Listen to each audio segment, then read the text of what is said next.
Hello students, good morning, नमस्कार। मैं हूं लेक्चरर हरि सिंह और आज आपको मैं पढ़ा रहा हूं 10th क्लास की सोशल साइंस का हिस्ट्री का चैप्टर नंबर 3। चैप्टर नंबर 3 का एक वीडियो मैं आपके पास भेज चुका हूं। उसमें बता चुका हूं कि भाई जो चैप्टर नंबर 3 है द मेकिंग ऑफ द, मैं आपको दिखा देता हूं, इसमें याद करा देता हूं, the making of a global world. Making of a global मतलब जो है ये जो आज हमारा संसार है, जो एक संसार हो रखा है, पूरा दुनिया एक हो रखी है,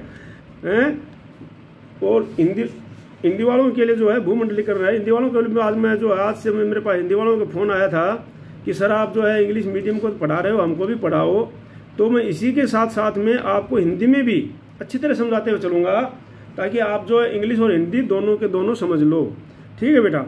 तो ये क्या है, मेकिंग ऑफ ग्लोबल वर्ल्ड जो है, आज पूरी दुनिया जो है भूमंडल विश्वीकृत बनी हुई, पूरा विश्व एक हो रखा है। कहीं पर भी हम जाएं, कहीं पर काम करें, कहीं से भी सामान मंगा लेते हैं, कहीं की कंपनियां यहाँ पर आ रही हैं, कहीं पर मल्टीनेशनल कंपनियों में कहीं पर पुर्जे बन रहे हैं, उनका काम हो रहा है, कहीं पर मशीनें बन रही है, कहीं पर जाके उनकी लेबर हो रही है, कहीं पर जाके वो मार्केटिंग हो रहा है, वो बिक रहा है सामान। तो कहने का मतलब ये कि पूरा संसार में आजकल एक हुआ। तो कैसे हुआ? तो ये प्राचीन समय से मैंने आपको पढ़ा दिया अच्छी प्रकार से। प्राचीन समय से लेकर के 1815 तक मैंने आपको पढ़ा दिया है और वो मैंने वीडियो भेज चुका हूँ। उस वीडियो में आपने देख लेना और आप सर्च करना। उसके बाद में आप इस चैनल को सब्सक्राइब कर लो। जब सब्सक्राइब कर लोगे तो आपके पास ऑटोमेटिक ये चीज़ें पहुँच जाएंगी, क्योंकि हो सकता है कि मैं कहीं किसी के पास भेज पाऊँ, किसी के पास नहीं भेज पाऊँ। तो आप उसको जब सब्सक्राइब करेंगे तो आप उसको सर्च करेंगे तो आपको ऑटोमेटिक चीज़ें मिल जाएंगी। हरि सिंह सर के नाम से सर्च कर लेना तो उसमें आपको मिल जाएगा। और फिर भी मैं आपके पास भेजता भी रहता हूँ, ठीक है कि नहीं। तो आज मैं आपको पढ़ा रहा हूँ कि भाई 19th सेंचुरी से, मतलब 19th सेंचुरी जो बनी, 19th सेंचुरी का मतलब जो है 1801 से लेकर 1899 तक। तो देखो अभी मैं आपको पढ़ा रहा हूँ यहाँ पर 1804 तक मैं पहले पढ़ा चुका हूँ। अब मैं पढ़ा रहा हूँ आपको 19th सेंचुरी 1815 से लेकर के 1914 तक, क्योंकि 1940 के बाद में जो है वर्ल्ड वार शुरू हो गया था। तो उससे पहले ये इन देशों में आपस में ये इनका आना जाना, लेना देना और व्यापार का होना, लोगों का इधर उधर जाना, तो ये किस प्रकार से हुआ ये मैं आपको अच्छी तरह समझा रहा हूँ और मैं आपको हिंदी और इंग्लिश में दोनों समझाऊंगा आप, ठीक है नहीं। तो क्या है, the world change profoundly in the 19th century. 19th century में जो वर्ल्ड था वो बहुत तेज़ी से बदलने लगा। जो उसमें जो ये सारा संसार बहुत तेज़ी से बदलने लगा। Economic, political, social, cultural and technological factors interacted in the complex way to transform societies and reshape external relationship. तो ये जो थी हमारी जो है सारी की सारी आर्थिक थी, इकोनॉमिक थी, पॉलिटिकल थी, सोशल था, कल्चरल था, सांस्कृतिक थी, सामाजिक थी, राजनीतिक थी, ये टेक्नोलॉजिकल थी। ये जो फैक्टर जो है उसके अंदर पूरे समाज में क्या कर दिया है कि कम्प्लेक्स वे टू ट्रांसफॉर्मेशन, बदलाव कर दिया। हिंदी में कहेंगे तो हम क्या इसको कायापलट कर दी, society and reshape external relation. और क्या है, उसको पूरे संसार को एक नए ढर्रे में डाल दिया। एक्सटर्नल रिलेशन, नए संबंध बना दिए, पूरे संसार को नया ढंग बना दिया। मतलब रीशेप में नया ढर्रा जिसको बोलते हैं हम हिंदी में, तो एक्सटर्नल रिलेशन बना दिया। हिंदी वालों के लिए मैं हिंदी में, अब इसको मैं हिंदी में भी समझा रहा हूँ कि भाई जो है 19वीं सदी में जो दुनिया तेज़ी से बदलने लगी। आर्थिक, राजनीतिक, सामाजिक, सांस्कृतिक और तकनीकी कारकों ने पूरे के पूरे समाज को क्या कर दिया, बदल के रख दिया, काया पलट कर दी उनकी, और उनको अच्छी तरह से नया एक समाज बना दिया, नया ढर्रे में उसको एक्सटर्नल खड़ा कर दिया। तो हिंदी और इंग्लिश दोनों के लिए समझा रहा हूँ, क्योंकि उनके भी फ़ोन आ रहे हैं तो मैं उनको भी, ताकि वो भी बच्चे पढ़ लेंगे, ठीक है कि नहीं। तो इनको बेटा आराम से पढ़ना और इसको चैनल को सब्सक्राइब करना और लाइक भी करना। पढ़ लेते हो तो लाइक किया करो, क्योंकि उससे मुझे पता चलता है कि भाई हाँ बच्चे पढ़ रहे हैं, लाइक कर रहे हैं, तो मेरा भी मनोबल ऊँचा होता है और बनाने में। अन्यथा मैं सोचूंगा बच्चे तो पढ़ नहीं रहे हैं, इसको खाली देख रहे हैं, देख करके छोड़ दे रहे हैं, लाइक नहीं कर रहे हैं, ना सब्सक्राइब कर रहे हैं, तो उसको मेरे को भी इतना समय बर्बाद करने से कोई फ़ायदा नहीं है। तो बेटा इसको लाइक कर दिया करो और इसको आप पढ़ करके सब्सक्राइब भी कर लिया करो, ठीक है नहीं। अगला है economic identity, 3 type of movement और flows within the international economic exchange. अब क्या था कि जो इकोनॉमिस्ट मतलब अर्थशास्त्रियों ने जो है 3 प्रकार का मूवमेंट बताया है।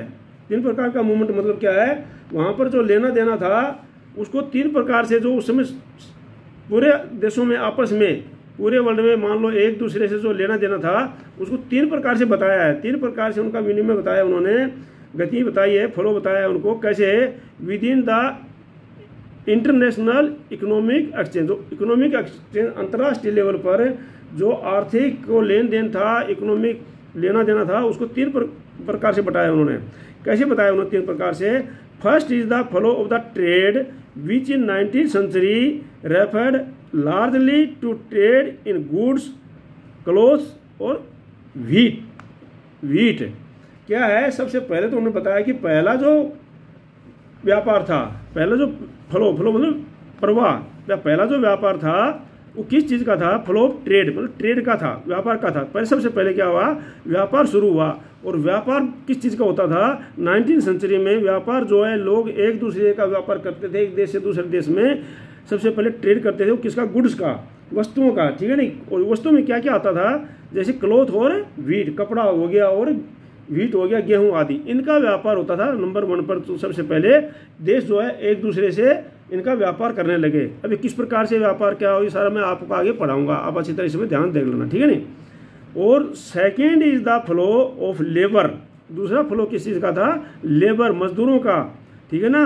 The migration of people in search of the employment. लोग जो है एक जैसे दूसरे जगह जाने लगे, किस लिए? रोजगार प्राप्त करने के लिए। आप भी देख रहे हो, पढ़ लिख करके युवा क्या विचार रखते हैं कि मैं पढ़ूंगा लिखाऊंगा और विदेश में जा करके अच्छा पैसा कमाऊंगा। तो आज भी जो है लोग जो है एम्प्लॉयमेंट सर्च करने के लिए लाखों लोग, हमारे करोड़ों लोग विदेशों में काम कर रहे हैं। तो उसी प्रकार से दूसरा फ्लो किस प्रकार का हुआ? वो हुआ माइग्रेशन हुआ पीपल का, लोगों का सर्च और एम्प्लॉयमेंट का, ठीक है बेटा। तीसरा है the third is the movement of capital for short term और long term investment over a long distance. और जो तीसरा फ्लो हुआ, जो तीसरा मूवमेंट हुआ, वो किसका हुआ? कैपिटल मतलब मनी, पैसे का क्या है, लोगों ने शॉर्ट टर्म के लिए या लॉन्ग टर्म के लिए एक जगह से दूसरे देश में इन्वेस्ट करना शुरू कर दिया, ठीक है। इन्वेस्ट का मतलब जो आप देख रहे हो कि भाई अमेरिका की कंपनियां आकर के पैसा लगा रही हैं, इन्वेस्ट कर रही हैं, कंपनियां खड़ी कर रही हैं, फैक्ट्रियां लगा रही हैं। हमारे देश के भी कंपनियां जो बाहर जा रही हैं वहाँ इन्वेस्ट कर रही हैं। तो इस प्रकार से 19वीं शताब्दी में ये इन्वेस्टमेंट दूर दूर पर, लॉन्ग डिस्टेंस, दूर दूर पर इन्वेस्टमेंट शुरू हो गया। अब हिंदी वालों के लिए मैं अच्छी तरह समझा रहा हूँ कि भाई जो है अर्थशास्त्रियों ने आर्थिक विनिमय में 3 तरह की गतियों का प्रवाह है उल्लेख किया। उन्होंने 3 तरह की बताया गया है। पहला प्रवाह उन्होंने व्यापार का किया, बताया उन्होंने, ट्रेड का बताया। दूसरा रूप में उन्होंने कपड़ा, गेहूं आदि का बताया, ये जो मैंने आपको बता दिया, व्हीट, क्लोथ वगैरह व्यापार करना था। और दूसरा प्रवाह है अपने लेबर का बताया उन्होंने, जिसके अंदर पीपल जो है एक जगह से दूसरी जगह में लोग काम करने की तलाश में एक जगह से दूसरी जगह जाते थे। और थर्ड फ्लो बताया उन्होंने कैपिटल का, पैसों का, मनी का, जो कि एक जगह से दूसरे जगह पर वो निवेश करते थे। तो इस प्रकार से मैं हिंदी और इंग्लिश दोनों माध्यम से बच्चों को समझाते हुए मैं चल रहा हूँ। और दोनों ही बच्चे आराम से इनको देख लेना, आपको कोई दिक्कत नहीं होगी। और ये मैं प्रोग्राम इसलिए रखा हूँ बेटे कि भाई मुझे पता है आगे जो है, क्योंकि सरकार के अनुसार विद्यालयों को छुट्टियाँ करनी पड़ रही हैं, और मुझे पता है कि उतने पीरियड के अंदर उतना अच्छा से हम लोग ये नहीं पढ़ा पाएंगे। तो अभी मैं आपको पढ़ा कर किस लिए तैयार कर रहा हूँ, ठीक है ना, ताकि आगे के लिए आप लोग अच्छे मार्क्स लेने के लिए तैयार हो जाएं। अब जो आगे है ये 2 बता दिया मैंने। All 3 flows work closely interwoven and affected people lives and more deeply now than over before. अब जो है ये तीनों के कारण, अब तीनों जो फ्लो है, तीनों प्रभाव है, किस प्रकार के भाई लोगों का आना जाना हुआ, पैसे का हुआ और बिजनेस वस्तुओं का हुआ और गेहूं का, इन प्रकार का जो फ्लो हुआ, इसके कारण क्या हुआ है कि लोग जो है इंटरवोन हो गए, अफेक्टेड, एक दूसरे से कनेक्ट हो गए, और एक दूसरे से क्लोजली हो गए, बिल्कुल जुड़ गए लोग आपस में। और उनसे क्या है, लोगों का जीवन जो है more deeply then ever before, इससे ज़्यादा पहले ये अच्छा उसमें फैलने लगा, ठीक है नहीं। और बहुत अच्छी तरह से उनका जीवन प्रभावित होने लगा। हिंदी वालों के लिए भी मैं अभी बाद में इसको एक्सप्लेन कर दूंगा पूरा। The interconnection could sometimes be broken. For example, labor migration was often more restricted than goods और capital flow। अब इंटर था, ये एक चीज़ से दूसरे जगह में लेने जाने का जो था संबंध, ये कभी कभी टूट भी जाते थे। ये क्या होते थे? Could sometimes broken. ये क्या है? बीच में कभी कभी टूट जाते थे। एग्जाम्पल के तौर पर लेबर माइग्रेशन के ऊपर पाबंदी लगा दी जाती थी और ओपन मोर रेस्ट्रिक्टेड गुड्स और कैपिटल के ऊपर भी पाबंदी लगा दी जाती थी कई देशों में। तो उस प्रकार से उसमें ब्रोकन भी हो जाता, मतलब बीच में बंद भी हो जाता था। Yet it helps understand the 19th century world economy better if we look at the three follow together. लेकिन फिर भी जो है, अगर हम तीनों चीज़ों को देखते हैं, उन तीनों प्रभावों को देखते हैं, इस प्रकार तीनों फलों को देखते हैं, तो अध्ययन करते हैं उनका, तो उनका अंडरस्टैंड करते हैं उनको, तो क्या होता है कि भाई उस समय जो है 19वीं शताब्दी में अर्थव्यवस्था जो है अच्छी तरह से हम उसको, अर्थव्यवस्था को, इकोनॉमिक्स को समझ सकते हैं, अंडरस्टैंड कर सकते हैं। ठीक है ना? 19th century की इकोनॉमी को हम बेटर समझ सकते हैं। ठीक है ना? हिंदी वालों के लिए मैं बता रहा हूँ, अगर हम तीन तरह के प्रवाह एक दूसरे से जुड़े हुए थे और लोगों के जीवन को प्रभावित करते हैं, तो इस प्रकार से क्या है, कभी कभी जो किसी कारणों से क्या है, ये संबंध जो है ब्रोकन हो जाते थे, टूट जाते थे। और जैसे उदाहरण के लिए कभी वस्तुओं का या पूंजी का आवाजाही या लोगों के लेबर का आवाजाही, ये इसमें टूट जाती थी, इसमें बंदिश लगा दी जाती थी, मतलब इनको रोक कर दी जाती थी।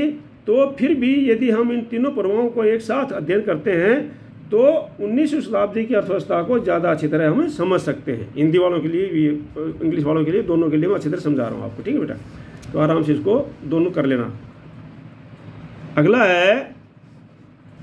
अगला टॉपिक है हमारा 2.1 टॉपिक है इसी का, वो है 2.1 है a world economic take shape, कि वह जो अर्थव्यवस्था, विश्व की अर्थव्यवस्था किस प्रकार से उदय हुई। टेक शेप मतलब उन्होंने किस प्रकार से शेप लिया, किस प्रकार से वो उदय हुई। ठीक है? हिंदी वालों के लिए उदय शब्द आ जाएगा, इंग्लिश वालों के लिए टेक शेप आ जाएगा। ठीक है? तो ये आप लोग अपने अपने जो है वर्ड जो इनको ध्यान रख लेना, किस प्रकार से जो है वर्ल्ड इकोनॉमी टेक शेप हुई इंग्लिश वालों के लिए, और हिंदी वालों के लिए किस प्रकार से जो है अर्थव्यवस्था का उदय हुआ। ठीक है?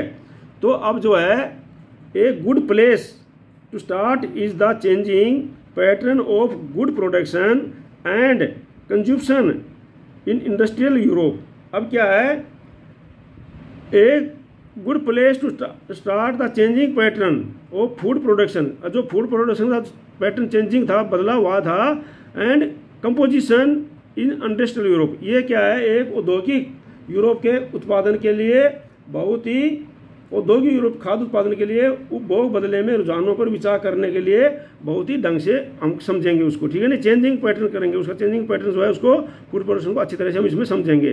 Traditionally countries liked to be self sufficient in food.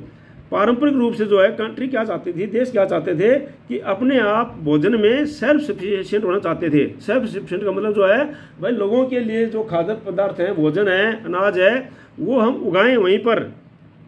But in 19th century Britain self sufficiencies food meant lower living standard and social conflict. Why was this?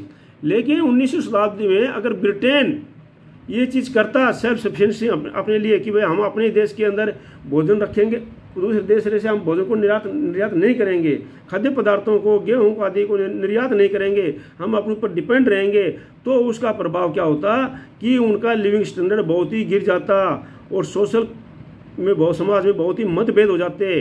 क्यों हो जाते? Y was this so? ये क्यों हो जाते, ये अब हम समझेंगे। तो हिंदी वालों के लिए समझ लेना आप। हिंदी वालों के लिए मैं बता रहा हूँ कि भाई इस विषय को समझने के लिए सबसे पहले हम क्या करेंगे, औद्योगिक यूरोप में खाद्य उत्पादन और उनके बदले में रुझानों पर विचार करेंगे। ठीक है नहीं?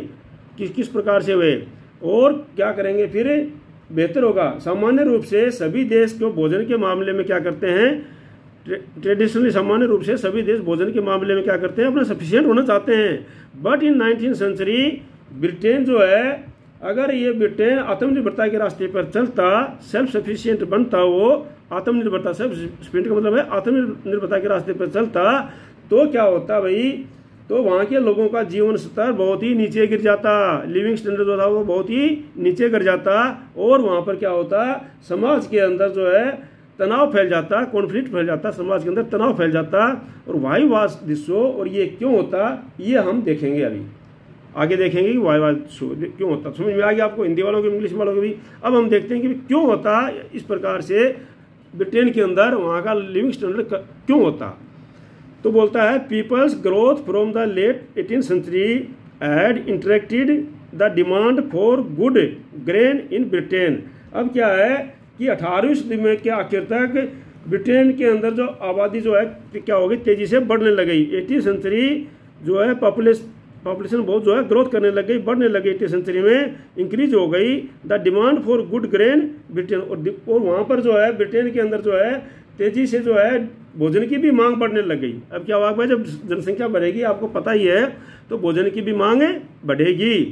As urban centre expanded and industry grow, demand for agriculture products went up, pushing up food grains prices.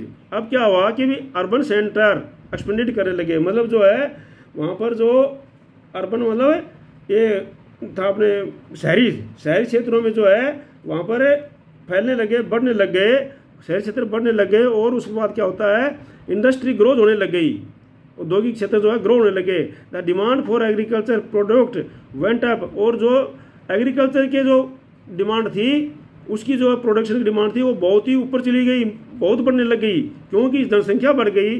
जनसंख्या बढ़ने के कारण लोग शहरों में चले गए और वहाँ पर इंडस्ट्रियाँ ग्रो करने लग गई, और इसलिए जो है एग्रीकल्चर जो खेती की डिमांड थी, खेती के जो प्रोडक्ट की डिमांड थी वो काफ़ी ऊपर चली गई, और उसकी कीमतें जो है बहुत बढ़ गई। ठीक है नहीं, grow product went up pushing up food grains prices, और फूड ग्रेन की जो प्राइसेस थी, भोजन की जो प्राइस कीमत थी वो बहुत ही बढ़ गई। Under pressure from landed group the government also restricted the import of corn. और क्या हुआ कि भाई जो भूमिपति थे जिनके पास में बहुत ज़्यादा मतलब ज़मीन थी, अब वो ज़मीन के कारण वो क्या है अपनी कॉर्न वहाँ पर पैदा करते थे। कॉर्न मतलब जो मक्का वहाँ पर पैदा करते थे, तो उनके प्रेशर में आकर के, उन भूमिपतियों के प्रेशर में आकर के गवर्नमेंट ने क्या किया कि भाई जो है गवर्नमेंट ने बाहर देशों से कॉर्न को मतलब ये इसको क्या किया कि उनको देश में लाना मना कर दिया। ठीक है नहीं, रेस्ट्रिक्शन कर लगा दी उस पर कि भाई बाहर देशों से हम कॉर्न को नहीं मंगाएंगे। क्यों नहीं मंगाएंगे, क्योंकि भूमिपति लोग चाहते थे, जो बड़े बड़े लैंडलॉर्ड थे वो चाहते थे कि हम जो कॉर्न उगा रहे हैं, अगर ये बाहर से कॉर्न मंगा लिया तो हमारी कॉर्न बहुत सस्ती हो जाएगी, बिकेगी नहीं हमारी कॉर्न। तो इसलिए वो उनके दबाव में आके गवर्नमेंट ने ऐसा रेस्ट्रिक्शन लगा दिया। The law allowing the government to do this were commonly known as corn law. बेटा ये क्वेश्चन आ जाता है एग्जाम में, what was the corn law. तो क्या है, ये जो गवर्नमेंट ने जो है उनके आकर के कॉमनली जो है कॉर्न लॉ लगा दिया। कॉर्न लॉ मतलब कॉर्न के ऊपर रेस्ट्रिक्शन लगाना मतलब कॉर्न लॉ हो गया। ठीक है, तो आप अच्छी तरह समझ लेना। Unhappy with high food price, industrialist and urban developers forced the abolition of the corn law. अब क्या है, अब जो वहां पर मजदूर थे, अब भाई जो जब उन्होंने कॉर्न लॉ क्या किया, कॉर्न लॉ के ऊपर कॉर्न लॉ लगा दिया सरकार ने कि भाई बाहर देश से कॉर्न नहीं आएगी, मक्का नहीं आएगी देश में। अब जब देश में कॉर्न नहीं आएगी तो उसकी फूड प्राइसेस बढ़ गई, और इससे खुश हो गए कौन, नहीं इससे दुखी कौन हो गए, जो इंडस्ट्रियलिस्ट थे। देखो लैंडलॉर्ड जिनके पास बहुत ज़्यादा ज़मीन थी वो तो खुश हो गए कि भाई हमारी मक्का का प्राइस अच्छा मिल जाएगा, लेकिन जो इंडस्ट्रियलिस्ट थे, उद्योगपति थे, उनको तो भोजन चाहिए, वो ज़मीन ये तो नहीं उगा रहे थे ना, तो वो भी दुखी हो गए इससे, और मजदूर थे वो भी दुखी हो गए। और urban developers forced abolition of the corn law, और सभी ने लोगों ने क्या किया, मजदूर ने और उद्योगपति ने, शहरों ने, सभी ने क्या है कॉर्न लॉ को समाप्त करने के लिए डिमांड की। उन्होंने मांग किया, मजबूर कर दिया सरकार को भी कॉर्न लॉ को समाप्त कर दो। समझिए बेटा। अब हिंदी वालों के लिए मैं बता रहा हूँ कि भाई 18वीं शताब्दी के दशकों में ब्रिटेन की आबादी तेजी से बढ़ने लगी। नतीजा क्या हुआ, देश में भोजन की मांग बढ़ी, भोजन की मांग बढ़ी और जैसे जैसे शहर फैले, अर्बनाइजेशन हुआ, शहर फैले और इंडस्ट्री फैली, उसके पास जो है डिमांड एग्रीकल्चर की मांग बढ़ने लगी और उससे क्या होने लगा, कृषि के उत्पादक के उनकी में मांग बढ़ने लगी और कृषि उत्पादक महंगे होने लगे। और जब महंगे होने लगे, प्राइसेस जो है कृषि के जो उत्पादक थे महंगे होने लगे और उस प्रकार से लैंडलॉर्ड के प्रेशर में आकर के गवर्नमेंट ने कॉर्न को रिस्ट्रिक्टेड कर दिया, इंपोर्ट करना, मतलब उसको मंगाना, और हिंदी में हम कहेंगे कि आयात करना, कि क्योंकि हिंदी वालों के लिए बता रहा हूँ मैं, इंग्लिश वालों के तो रेस्ट्रिक्टेड ठीक है, उनको रेस्ट्रिक्टेड हो गया, समझ में आना चाहिए, लेकिन हिंदी वालों के लिए क्या है, आयात है। आयात पर मतलब क्या कर दिया, उसे पाबंदी लगा दी, आयात के ऊपर क्या कर दी उसने, पाबंदी लगा दी। और इसके कारण क्या हुआ, द लॉ गवर्नमेंट जो है कॉमनली जो है उसने क्या कर दिया, कॉर्न लॉ लागू कर दिया। क्या कर दिया उसने, कॉर्न लॉ लागू कर दिया। इसे कहा जाता है corn law, restriction of the corn import, या आयात को कॉर्न के ऊपर, आयात के ऊपर पाबंदी लगाना, रेस्ट्रिक्शन करना, इसको क्या कहते हैं, कॉर्न लॉ कहते हैं। Unhappy with high food prices, industrials and urban developers forced the abolition of the corn law.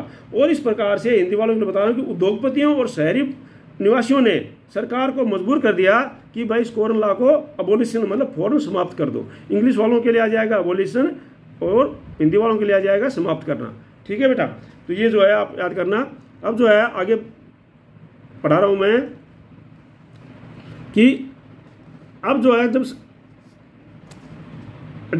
सरकार ने क्या किया भाई, कॉर्न लॉ को समाप्त कर दिया, बंदिश में आके, तो after the corn law were scrapped, जब कॉर्न लॉ को खत्म कर दिया गया तो क्या हुआ, food could be imported into Britain more cheaply than it could be produced within the country. अब जो है ब्रिटेन के अंदर, क्योंकि ब्रिटेन की बात चल रही है ना ये, कि ब्रिटेन के अंदर क्या थी भाई, क्योंकि ब्रिटेन जो है अपने देश में उसके ऊपर निर्भर नहीं रह सकता था।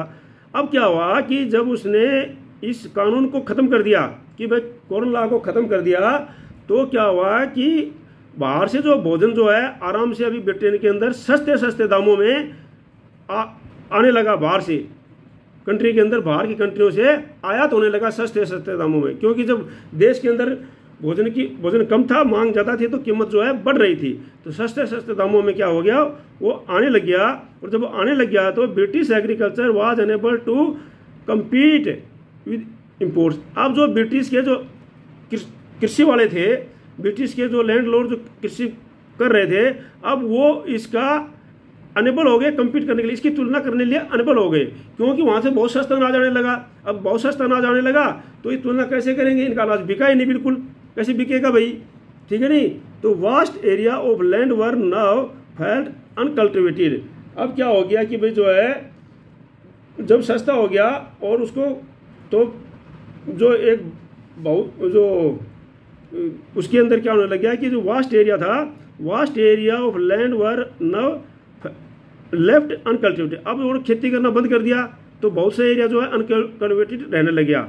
And thousands of man and womens were thrown out the work.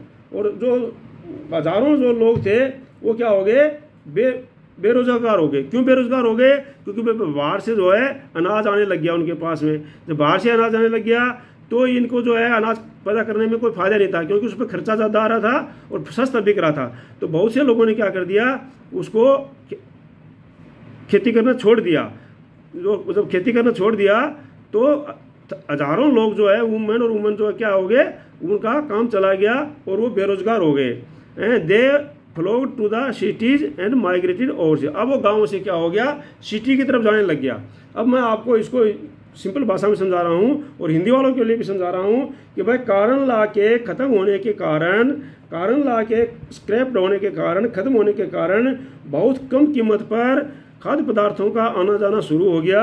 और जब खाद्य पदार्थों का आना जाना शुरू हो गया तो उसके कारण क्या होता है कि ब्रिटिश एग्रीकल्चर थे, उन्होंने इसको कम्पीट नहीं कर पाए, इसके साथ में नहीं चल पाए, ब्रिटिश के खाद्य पदार्थ उसको तुलना नहीं कर सके। और काफ़ी एरिया जो था वो क्या रह गया, बिना खेती के रहने गया। काफ़ी जो विशाल भूभाग, जो हिंदी वालों के लिए आएगा विशाल भूभाग और इंग्लिश वालों के लिए आएगा वास्ट एरिया ऑफ लैंड। इसका क्या हुआ कि भाई वो जो है खेती करनी, कल्टिवेटेड लैंड जो है वो बंद हो गई, खेती करनी बंद हो गई, तो उसके कारण बहुत से लोग जो क्या हो गए, they flocked to the cities and migrated, तो बहुत से लोग जो है शहरों में दूसरे शहरों में जाने के लग गए। तो हिंदी इंग्लिश के लिए दोनों के लिए है, ठीक है कि नहीं। अब आगे चलते हैं बेटा, मैं आपको आराम से समझा रहा हूँ, इसको अभी समझ लेना, वीडियो देख लेना, ताकि बाद में आपको कोई दिक्कत नहीं होगी। फिर बाद में इसको मैं समरी वगैरह समझाऊंगा अच्छी तरह, वहाँ पर इतना समय होगा तो जितना समय होगा उसके अनुसार, बाकी फिर मैं प्रश्न भी लिखवाऊंगा, तो ठीक है ना। प्रश्न मैं यहाँ पर भेजूंगा, इसके अनुसार भेजूंगा, और वहाँ पर बोर्ड पे भी लिखवा दूंगा, ठीक है। तो अब क्या होता है, देखो बेटे, इसको सब्सक्राइब जरूर कर लेना, इससे क्या है हमारी पढ़ाई बहुत आसान हो जाएगी। इसीलिए मैं चैनल पे जो इन्वेस्टमेंट करके खर्च करके आपके लिए और इस बना रहा हूँ, ताकि हमारी पढ़ाई जो है आसान हो जाए। क्योंकि हम जो है कुछ स्कूल में पढ़ेंगे, कुछ जो है मैं यहाँ से आपको इसके द्वारा पढ़ाता रहूँगा, तो आपकी तैयारी अच्छी हो जाएगी। और मैं चाहता हूँ ज़्यादा से ज़्यादा बच्चे जो है बहुत अच्छा नंबर लेकर के विद्यालय का नाम रोशन करें। अच्छा, जो सभी बच्चे अपने अपने, इससे जो है बहुत सारे बच्चे पढ़ रहे हैं मेरे पास, अपने विद्यालय के नहीं, बहुत विद्यालयों के बच्चे भी जो है इसको देख रहे हैं और पढ़ रहे हैं, ठीक है नहीं। तो ध्यान दो अभी, क्यों जो है बच्चे शेयर कर देते हैं एक दूसरे के पास में, और शेयर करने के पास में अपने साथियों के पास में भी शेयर करते हैं, परिवार वाले भी शेयर करके, और दूसरे विद्यालयों के बच्चे भी पढ़ रहे हैं, और मेरे पास उनके कमेंट्स भी आ रहे हैं और फ़ोन भी कर रहे हैं वो, ठीक है नहीं। तो आगे ध्यान देते बेटा, a food price fell, consumption in Britain rose. अब क्या हुआ, कारण ला के कारण क्या हो गया, जो वहाँ देश के अंदर जो थी, जब कारण ला खत्म कर दिया तो वहाँ से भोजन आने लग गया बाहर से, तो वहाँ पर जो फूड प्राइसेस थे वो गिर गए। भोजन के जो प्राइसेस थे, खाद्य पदार्थ की कीमत थी, फूड प्राइस हो जाएगा इंग्लिश वालों के लिए, हिंदी वालों के लिए खाद्य पदार्थ हो जाएगा। तो जो फूड प्राइसेस थे वो क्या हो गए, गिर गए, और कंज्यूमशन इन ब्रिटेन रोज। और इसके कारण क्या हुआ, कंज्यूमशन के अंदर वहाँ पर जो है, तो ब्रिटेन के अंदर जो है कंज्यूमशन मतलब उपभोक्ता बोलते हैं इसको, उपभोक्ता, कंज्यूमशन, उपभोक्ता जो है वो बढ़ गए इसके, क्योंकि और उसको अनाज जो है ज़्यादा खाने लग गए। क्यों खाने लग गए भाई ज़्यादा, जब आपको पता है जब फूड की भोजन की कीमत ज़्यादा थी, लोगों के पास इतना पैसा नहीं था, तो उतना ज़्यादा नहीं, अब जो है कीमत कम हो गई, तो लोग ज़्यादा अपने पेट भर के खाने लग गए और स्वस्थ हो गए वो। From the mid 19th century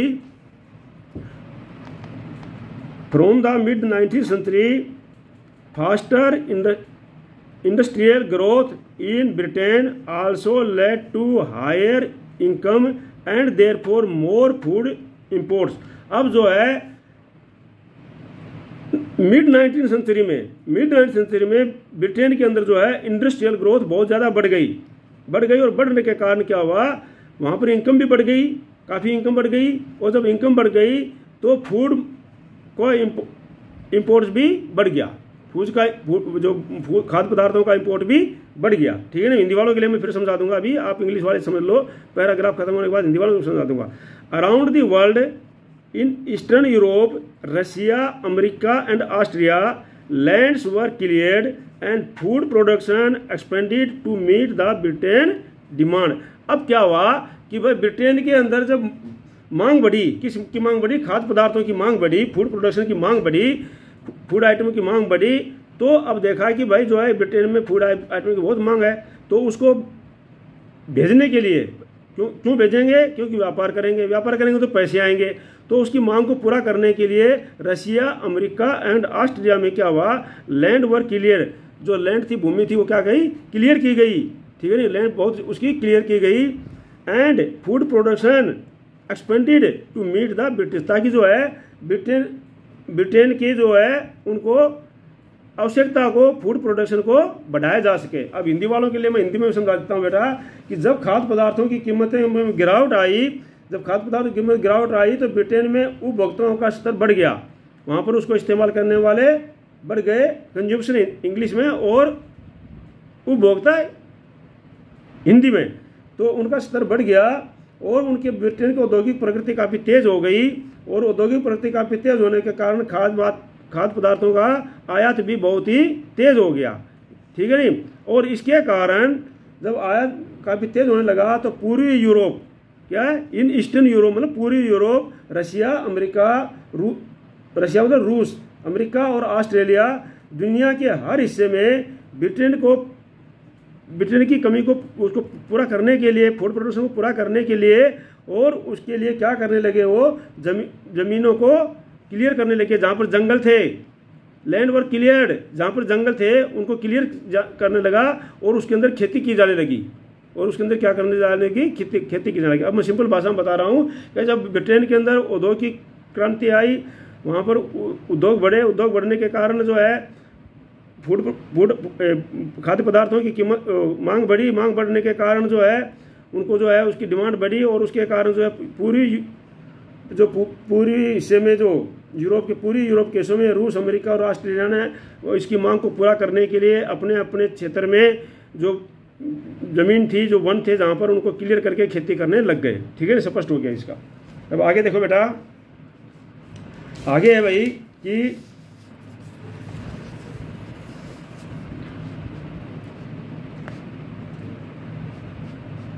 थोड़ा सा बुक को मैं सेट करता हूँ ताकि आप लोग को सही क्लियर दे। ठीक है ना,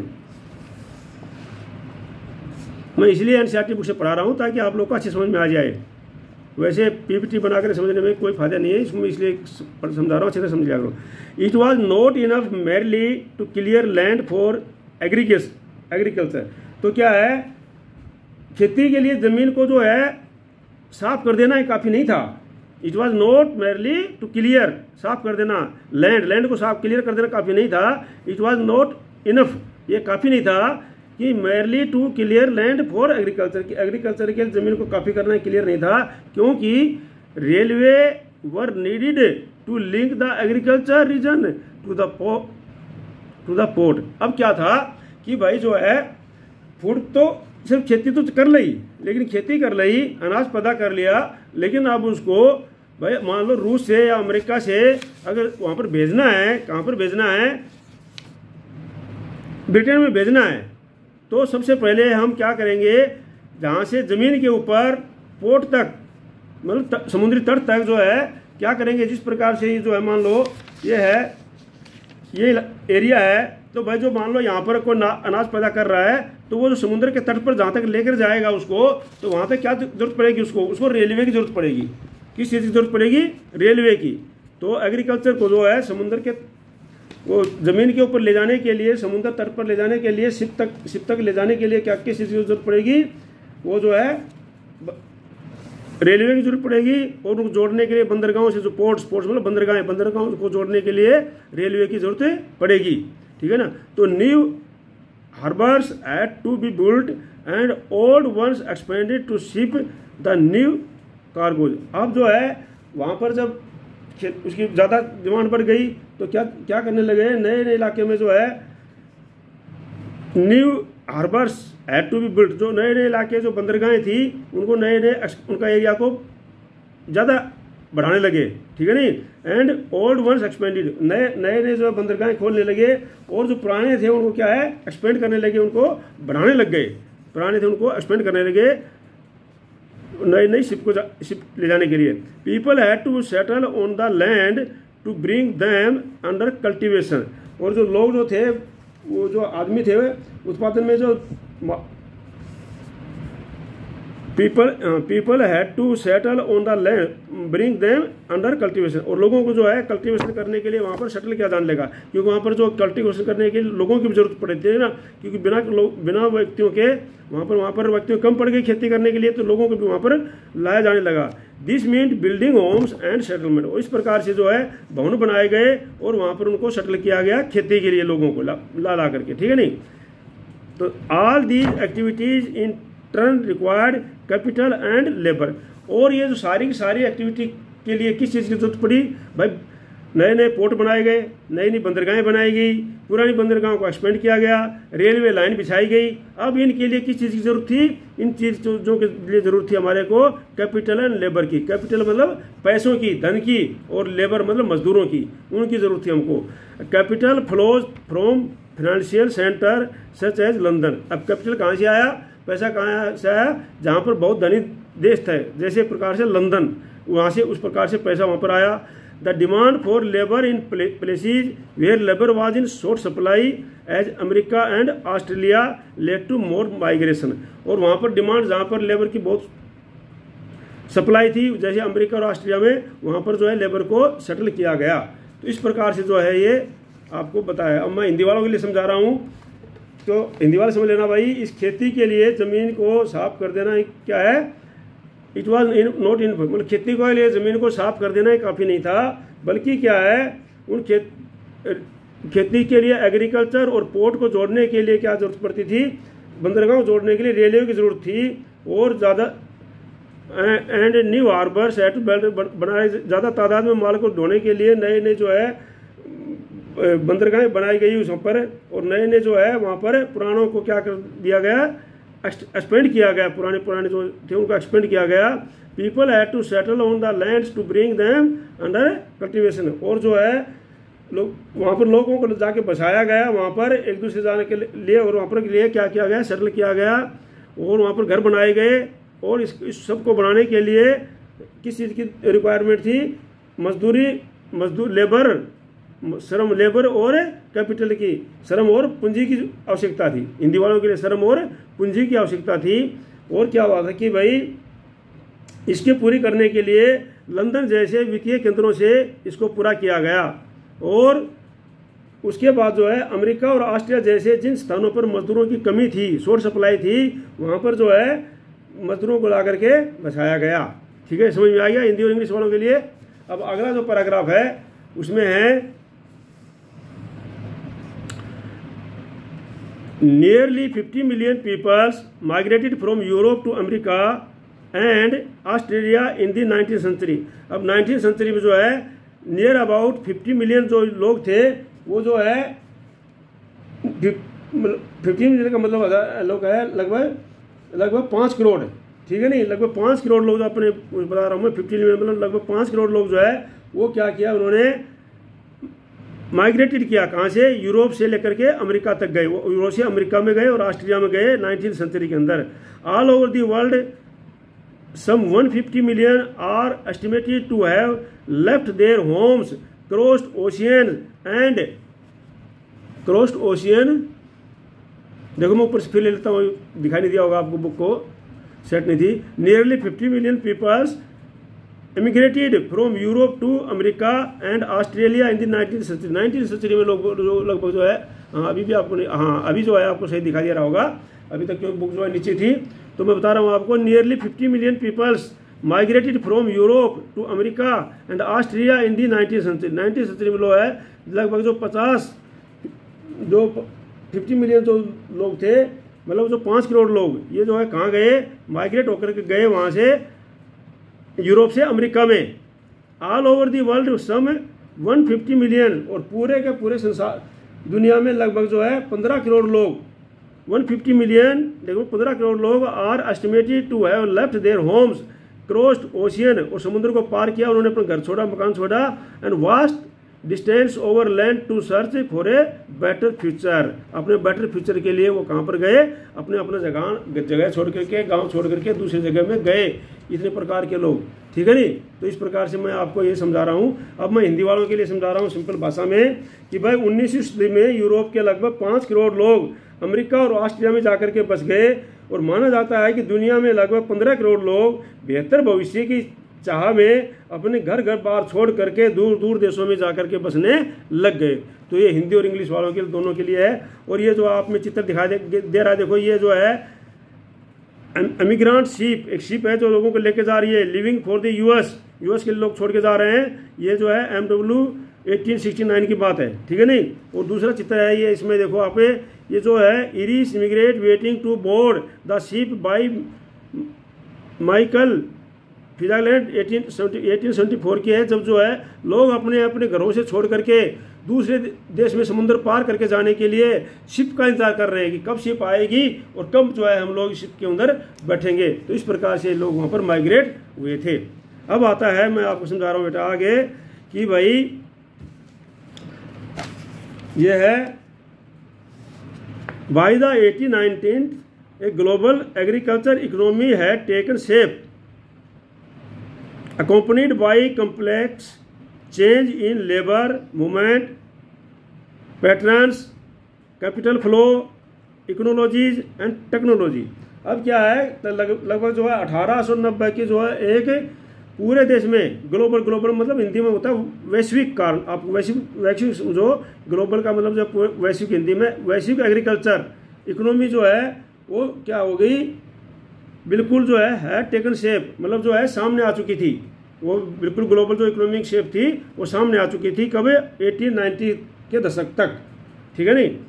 अब जो है accompanied by the complex change in labour movement patterns capital flow ecology and technology. अब जो क्या हुआ था कि भाई इस घटनाक्रम के कारण जो वहाँ से चेंजिंग हुआ था, कम्प्लेक्स एक साथ जो चेंज हुआ था वो क्या हुआ था, उसके कारण लेबर मूवमेंट और पैटर्न जो पूरा बदली हो गया था, और कैपिटल फ्लो जो पैसे का इन्वेस्टमेंट था, इकोलॉजी थी, टेक्नोलॉजी थी, इसके कारण जो है पूरा का पूरा बदली हो गया और नया का नया गहरा बदलाव आ चुका था, चेंजिंग हो चुका था, पूरे बदलाव आ चुका था, ठीक है नहीं। तो ये हो गया था इसमें। Food no longer came from nearby village और town but from thousands of mile away. जो भोजन का खाद्य पदार्थ था वो जो है नज़दीक के टाउन या विलेज से नहीं आता था, बल्कि क्या है हजारों मील दूर से आता था वो, ठीक है नहीं। It was not grown by a peasant tiling as is own land but by an agricultural worker perhaps recently arrived who was now working on a large farm that only a generation ago had most likely been in forest। अब क्या है, अब ये सारा बदल हो गया था। बदल कैसे गया था कि भाई अब जो है आपके नज़दीकी कोई खेती किसान नहीं करते थे, बल्कि यहाँ पर क्या है एक लेबर के रूप में लोग जो काम करते थे, जो लेबर के रूप में पहुँचे थे और वो काम कर रहे थे एक लार्ज फार्मों के ऊपर और बड़े बड़े फार्मों के ऊपर, और वहाँ पर जो है ये सारा का सारा वो फॉरेस्ट को, जहाँ पर अभी भी फॉरेस्ट काट करके बनाए गए थे, वहाँ पर वो काम कर रहे थे। It was transport by railway, ये रेलवे के द्वारा ट्रांसपोर्ट किया गया था। Built for the very purpose, उस पर्पज से द्वारा, एंड बाय शिप, और रेलवे के बाद में फिर शिप के द्वारा, समुद्र के द्वारा ये जो भोजन वगैरह सब आता था, were verily increasingly manned in these decades by low paid worker for southern Europe. अब क्या हो गया था कि जहाज़ों के द्वारा वो जो नेटवर्क बिछाया गया था उनका इसके में इस्तेमाल किया गया था और ये पूरे देशों में पहुंचाया गया था, ठीक है नहीं, रेलवे के द्वारा, इनके द्वारा पहुंचा गया था। By low paid workers then southern Europe, Asia, Africa and Caribbean, Asia, Africa और कैरिबियन समूह में पहुंचाया गया था ये। अब मैं इसको हिंदी वालों के लिए समझा देता हूँ अच्छी तरह बेटा कि भाई 1890 तक वैश्विक कृषि सामने आ चुकी थी। इस घटनाक्रम के साथ ही श्रम विस्थापन रुझान जैसे पूंजी प्रवाह परिस्थितियों और तकनीक में गहरे बदलाव आ चुके थे, चेंजेस आ चुके थे, मैं बताया था आपको, ठीक है नहीं। अब भोजन किसी आसपास के गांव या कस्बे से नहीं बल्कि कहाँ से मंगाया जाता था, दूर से आने लगा था। अब खेतों में खुद काम करके किसान भोजन को नहीं उगाते थे, बल्कि कहाँ से उगाते थे इसको, एग्रीकल्चर खेती में नहीं था, बल्कि क्या कर रहे थे, औद्योगिक मजदूर काम कर रहे थे। और वो कहाँ पर काम कर रहे थे, वहाँ आए थे और खेतों में काम कर रहे थे, जहाँ पर एक पीढ़ी पहले वहाँ पर क्या करते थे, जंगल हुआ करते थे। Generation had likely been forest, जंगल हुआ करते थे। और it was the transport by railway, और ये किस के द्वारा, ये इसका इस्तेमाल किसके द्वारा किया गया था, नेटवर्क के द्वारा, रेलवे के द्वारा बिछाया गया था और पानी के जहाज़ों के द्वारा दूसरे देशों में इसको पहुंचाया गया था। And ship which were increasingly manned by the, और ये पहुंचाया गया था। और यहाँ पर जो है एशिया, अफ्रीका, कैरिबियन द्वीप समूह के मजदूरों के से बहुत कम वेतन पर इसको काम कराया जाता था। समझ गए ना, इसका मतलब ये है कि यहाँ पर जो काम कराया जाता था अनाज को पैदा करने के लिए बड़े बड़े फार्मों में, वहाँ पर जो एशिया, अफ्रीका और कैरिबियन से जो लोग आए थे उनसे यहाँ पर बहुत कम लो पेड मतलब बहुत कम पैसे दे करके उनसे काम कराया जाता था। लो पेड से बहुत पैसे कम देकर उनसे काम कराया जाता था। जो हिंदी इंग्लिश दोनों के लिए हो गया है। अब अगला है बेटा इसमें some of the dramatic change through on a smaller scale occurred closer home in the West Punjab। अच्छा क्या हुआ कि ये जो था बहुत ही छोटे ढंग से, सम ऑफ द ड्रामेटिक चेंज मतलब नाटकीय ढंग से जो है, बहुत ही छोटे ढंग से इस प्रकार से किस में बदलाव हुआ, थ्रो द स्मॉलर स्केल, छोटी स्केल पर बदला हुआ, ओक्यूल्ड क्लोजर होम, नज़दीक इन वेस्ट पंजाब। वेस्ट पंजाब का मतलब जो है पंजाब बेटा, जो आज पंजाब है ये पंजाब नहीं है। उस समय हमारा इंडिया भारत एक होता था, तो वेस्ट पंजाब जो पाकिस्तान में भी चला गया पंजाब, तो पूरे जो पाकिस्तानी जो पंजाब है उसके अंदर इसमें चेंजिंग आया। ठीक है नहीं, कैसे चेंजिंग आया? एट द ब्रिटिश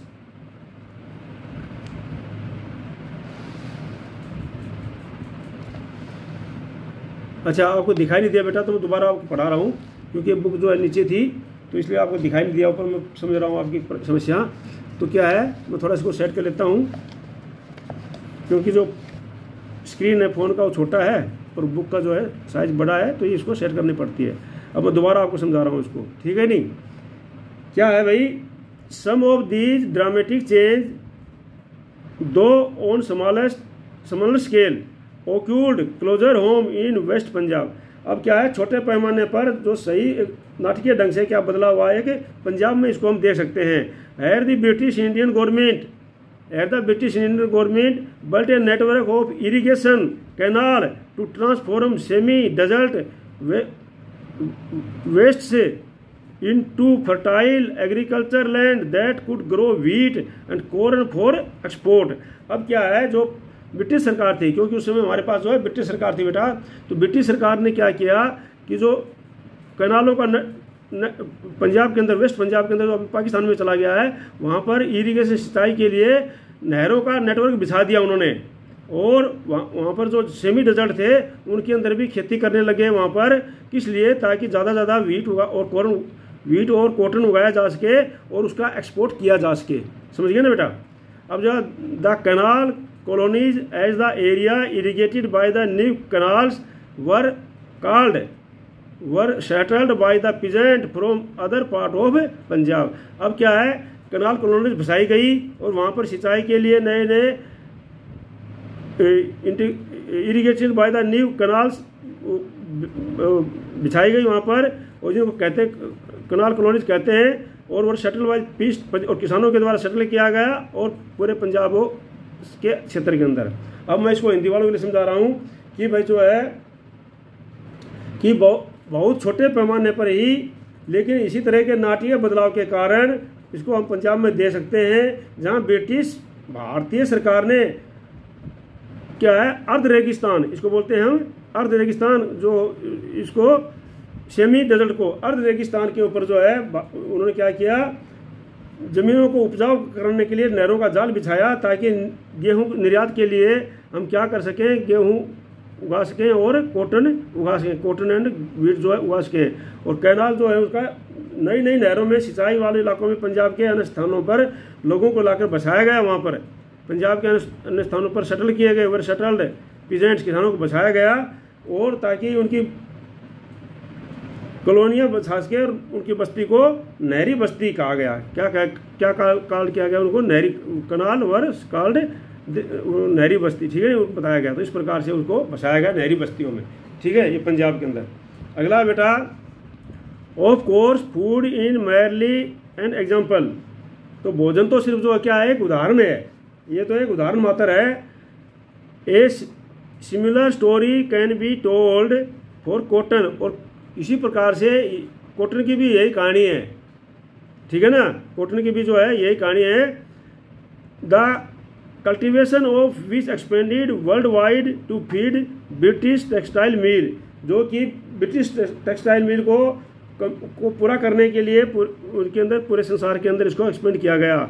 और rubber indeed so rapidly did regional specialisation to the production of commodity developed that between 1820 and 1814 world trade is estimated to have multiplied। और इसी प्रकार से जो रबड़ है उसकी भी आवश्यकता के कारण उसकी भी प्रोडक्शन को बढ़ाया गया 1820 से लेकर 1840 तक, और ये इसको ताकि उसकी जो है आवश्यकता को पूरा किया जा सके। और इसको बढ़ाया कैसे गया, इसको 50 to 40 टाइम्स, मतलब 25 से 40 गुना ज़्यादा इसको बढ़ाया गया। Nearly 60% of this trade comprised primary products. और इसमें जो लगभग 60% जो व्यापार होता था वो किसका होता था, प्राइमरी प्रोडक्ट्स का होता था, that is agriculture products such as wheat and cotton और मिनरल सर्टिफिकेट, इस प्रकार से व्हीट, कॉटन और जो मिनरल इस प्रकार से।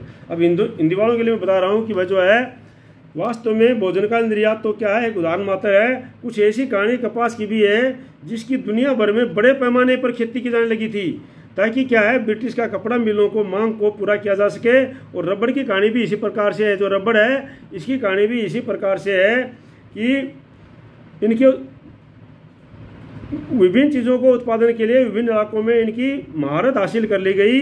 और 1820 और 1814 के बीच विश्व व्यापार में 25 से 40 गुना की वृद्धि हो गई, 25 से 40 गुना इसमें पूरी की पूरी वृद्धि हो गई देखो। और क्या है, इस व्यापार में लगभग 60% हिस्सा जो था वो है प्राथमिक उत्पादों यानी गेहूं और कपास जैसे कृषि उत्पादों को, कोयले या खनिज पदार्थों का था।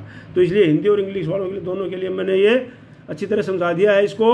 और बेटा अगला जो है अगले वीडियो में भेजूंगा, रोल ऑफ टेक्नोलॉजी, अच्छी तरह से पढ़ लेना इसको और चैनल को सब्सक्राइब कर लेना और लाइक करना और शेयर करना ताकि दूसरे बच्चे भी पढ़ लें। मेरा मकसद जो है ज़्यादा से ज़्यादा बच्चों को पढ़ाना है और इस प्रकार से आप लोग जो है अपना पूरा का पूरा फ़ायदा उठाना है। और ये जो चित्र हैं देखो, ये चित्र हैं उस समय के, ये मैंने आपको बता दिया था कि इमिग्रेट शिप लिविंग यूएस के लिए, और ये जो है उसका वो करने के लिए किस प्रकार से उसका वेट कर रहे हैं। तो ठीक है, इस प्रकार से आप जो है अपनी किताब में अच्छी तरह इसको पढ़ लेना। ठीक है, बहुत अच्छी बात है और अच्छी तरह तैयारी करना और इसको शेयर भी करना। ठीक है, जय हिंद, जय भारत।